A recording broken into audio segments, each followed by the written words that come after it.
할렐루야. 5월 17일 금요일 원포인트 큐티 가운데 오신 여러분들을 주님의 이름으로 사랑하고 축복합니다. 오늘 하나님께서 우리에게 준 말씀은 창세기 42장 14절에서 25절까지의 말씀입니다. 창세기 42장 14절에서 25절까지의 말씀 다 같이 한 목소리로 함께 읽도록 하겠습니다. 요셉이 그들에게 이르되 내가 너희에게 이르기를 너희는 정탐꾼들이라 한 말이 이것이니라. 너희는 이같이 하여 너희 진실함을 증명할 것이라. 바로의 생명으로 맹세하노니 너의 막내 아우가 여기 오지 아니하면 너희가 여기서 나가지 못하리라. 너희 중 하나를 보내어 너희 아우를 데려오게 하고 너희는 갇혀 있으라. 내가 너희의 말을 시험하여 너희 중에 진실이 있는지 보리라. 바로의 생명으로 맹세하노니 그리하지 아니하면 너희는 과연 정탐꾼이니라 하고 그들을 다 함께 3일을 가두었더라. 사흘 만에 요셉이 그들에게 이르되 나는 하나님을 경외하노니 너희는 이같이 하여 생명을 보존하라. 너희가 확실한 자들이면 너희 형제 중 한 사람만 그 옥에 갇히게 하고 너희는 곡식을 가지고 가서 너희 집안의 굶주림을 구하고 너희 막내 아우를 내게로 데리고 오라. 그러면 너희 말이 진실함이 되고 너희가 죽지 아니하리라 하니 그들이 그대로 하니라. 그들이 서로 말하되 우리가 아우의 일로 말미암아 범죄하였도다. 그가 우리에게 애걸할 때에 그 마음의 괴로움을 보고도 듣지 아니하였으므로 이 괴로움이 우리에게 임하도다. 르우벤이 그들에게 대답하여 이르되 내가 너희에게 그 아이에 대하여 죄를 짓지 말라고 하지 아니하였더냐. 그래도 너희가 듣지 아니하였느니라. 그러므로 그의 핏값을 치르게 되었도다 하니 그들 사이에 통역을 세웠으므로 그들은 요셉이 듣는 줄을 알지 못하였더라. 요셉이 그들을 떠나가서 울고 다시 돌아와서 그들과 말하다가 그들 중에서 시므온을 끌어내어 그들의 눈앞에서 결박하고 명하여 곡물을 그 그릇에 채우게 하고 각 사람의 돈은 그의 자루에 덜어넣게 하고 또 길 양식을 그들에게 주게 하니 그대로 행하였더라. 아멘. 이 시간 깨달음과 뉘우침이란 제목으로 담임 목사님께서 큐티 인도해 주시겠습니다. 할렐루야. 자, 오늘 우리 금요일 날 5월 17일 금요일을 맞이하고 있습니다. 복된 날을 보내고 계시죠?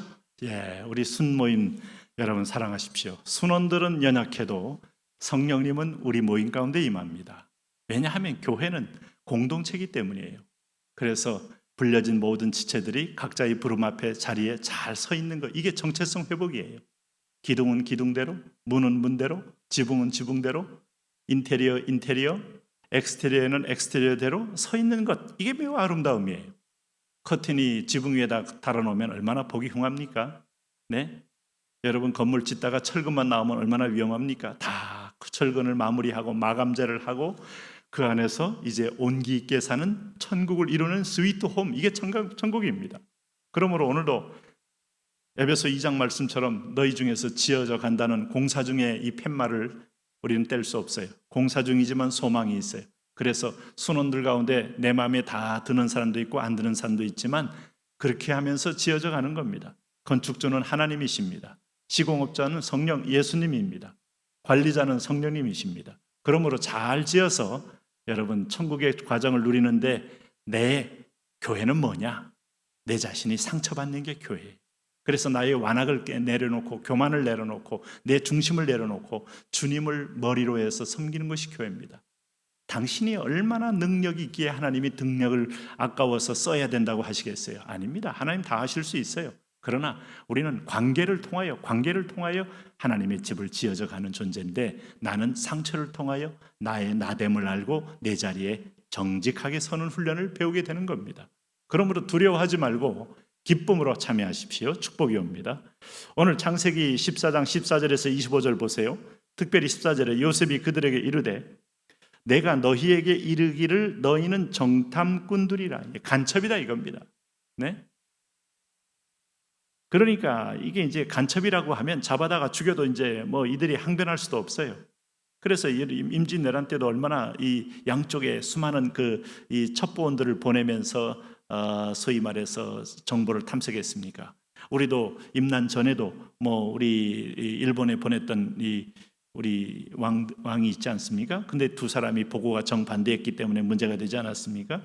어쨌든 정탐꾼들이라. 너희는 이같이 하여 너희의 진실함을 증명할 것이라. 바로의 생명으로 맹세하노니 너희 막내 아우가 여기 오지 아니하면 너희가 여기서 나가지 못하리라. 자, 정탐꾼이라고 말하면서 이제 자기의 의도를 드러내는 것은 막내 아우 베냐민을 보고 싶은 거예요. 너무 보고 싶은 거예요. 그래서 여기 오지 아니하면 너희가 여기서 나가지 못하리라 하면서 그들을 어떻게 했습니까? 16절 보세요. 너희 중 하나를 보내어 너희 아우를 데려오게 하고 너희는 갇혀 있으라. 너희는 갇혀 있으라. 이때부터 이들에게 뭔가 전율이 오기 시작하는 겁니다. 왜요? 오늘 나머지 11 형제들이 요셉을 웅덩이에 가두어 버렸잖아요. 그 20년 전의 얘기가 기억나는 거예요. 지금 웅덩이에 빠진 지가 17세가 됐을 때 애굽에 왔고 총리가 된 나이가 30세입니다. 그러니까 요셉의 꿈의 해석대로 풍년이 한 7년 지났으니까 지금 이 형들을 이렇게 만난 것은 22년 만에 만난 거예요. 22년 만에. 근데 소위 말해서 애굽의 이 총리의 왕복을 입고 그리고 보좌에 앉아 있는데 그 누가 여러분 감히 요셉이라고 상상조차를 할 수 있었겠어요? 바로 그런데 그들이 합세하여 요셉을 웅덩이에 던지고 가둬버렸던 것이 오늘 이들이 갇히고 있잖아요.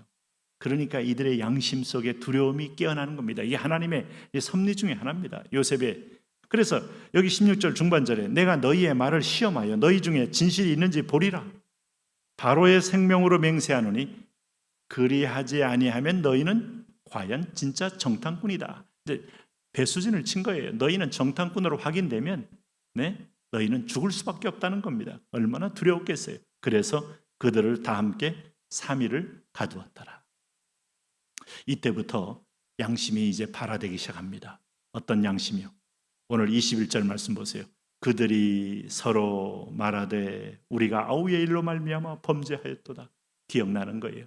22년 전에 잊혀졌고 요셉은 죽은 걸로 자기도 알았고 아니 애굽에 갔지만 노예 생활하다가 병들어 죽었든지 아니면 비참한 자리에 떨어졌든지 아버지를 속이고 잃어버린 22년을 보냈지만은 이제 여기서 양심 속에 요셉의 일이 기억나는 거예요. 그가 우리에게 애걸할 때 그 마음의 괴로움을 보고도 듣지 아니하였으므로 이 괴로움이 우리에게 임하도다. 자, 이게 형제들의 고백입니다. 여러분, 그래서 죄진 사람은 다리 뻗고 못 자는 거예요. 어느 순간에 딱 오면 하나님이 심은 대로 거둔 것을 드러나게 하고 기억나게 하고 깨닫게 하기 위해서 비슷한 상황 속에 내가 처하게 됩니다. 역지사지. 불순종했던 사람은 불순종한 그런 직원을 만나게 합니다. 참 재미있어요. 하나님이 사람 훈련시키는 방법은. 완악한 사람은 더 완악한 사람 만나게 됩니다. 내가 가해를 해서 그 가해가 상대방이 피해가 된 사람은 똑같은 사람이 나를 가해하고 피해를 줘서 동일한 마음으로 내가 가해했던 사람을 기억나게 합니다. 이게 하나님이 사람을 훈련시키는 방법이에요. 철을 날카롭게 하듯이. 사실 여러분 이 형제들 마음이 정말 이 야곱으로 인해서 야곱이 라헬만 사랑하고 레아는 사랑하지 않아서 그런지 그 이후로 형제들도 마음이 굉장히 사막화됐죠. 그러니까 루벤은 자기 서모 비라를 통관한 상태고 둘째 셋째는 시몬과 레위는 여동생 디나의 겁탈 사건이 발생하자 세겜 사람들을 다 목을 쳐 죽이는 건요 속에 불이 있고 분노가 있기 때문이에요. 그게 분노가 전이 됩니다. 그러니까 아버지 사랑을 제대로 받지 못하고 어떤 면에서 보면 편견 어린 어떤 그런 대우를 받고 날 때 그런 상황으로 발전할 수 있는 거죠. 그게 온 가족의 재앙으로 올 수 있는 거죠. 넷째 아들 유다는 어땠습니까? 유다는 너무 악해서 하나님이 죽여버리시잖아요. 그럼 이게 보니까 이 형제들이 다 보면 하나같이 마음이 척박한 인생들인데 그러니까 친동생, 물론 배다른 동생이지만 죽이죠. 아버지 피는 같잖아요. 그래서 22절에 맏형 루벤이 하는 말 잘 들어보세요.